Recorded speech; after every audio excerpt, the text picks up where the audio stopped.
Akala nyo ang buhay ay laging masaya na lang? Hindi. Akala nyo ang buhay ay walang problema? Hindi rin. Sapagkat katulad ngayon, may challenge sa atin ngayon. Galit at nagtatampo sa atin ang lola nyo.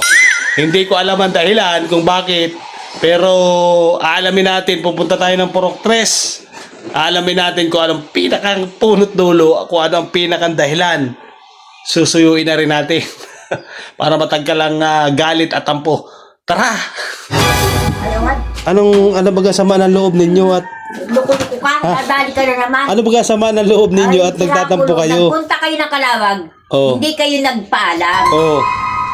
Dapat ang gaya, magsasabi kayo. Paano kung kayo natagalan? Ay, yun naku. lang ang dahilan. Ang grabe ang Tapos, sa ano nyo. Ano baga ang ikinapuputok ng Ayun, isa. ano ba kinapuputok ng butye nyo? Yung... Baka yun naman ay baka yan ay para-paraan nyo laang para makapunta dito at makasama nyo si Papa ng matagal. Kayo ba ay may tampo sa akin? Sabihin nyo. Wala. Ha? Kayo ba ay may tampo sa akin?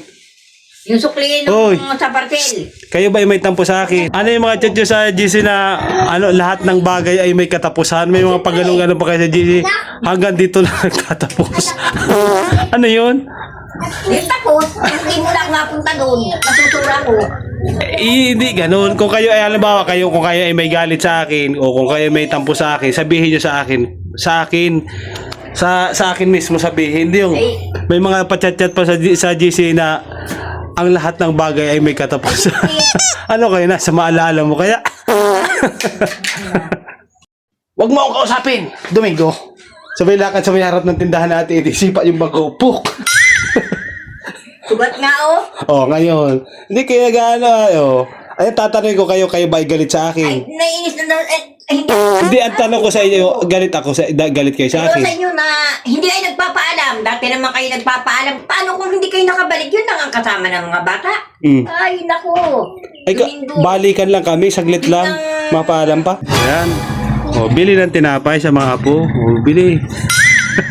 Pagalit-galit ka, ha? Galit daw. Bili naman ng tinapay doon sa mga apo. Ang dahilan naman pala ng tampo at galit ng lola nyo ay yung hindi natin pagpaalam at yung biglaang pag-alis natin papuntang Kalawag. Doon pala nagalit, nagtampo. Ang mga matatanda na nga naman. Masyado ng mga matampuin. Masyado ng mga tampororot.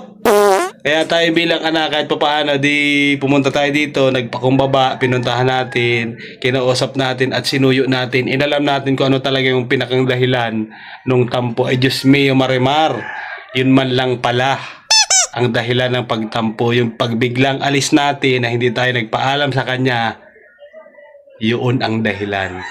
Ay, sus ko po. Bili ng tinapay. Alam mo, dati ko naman binibilhan yan ay kaya hindi lang ako nagdadala doon na Oh. ako. Yan ang ano, galit daw sa atin ito. O, nagbili ng tinapay. Diyos mio, Marimar, ang matanda na tampuin. Uy! 100% successfully. Problem solved. Woo!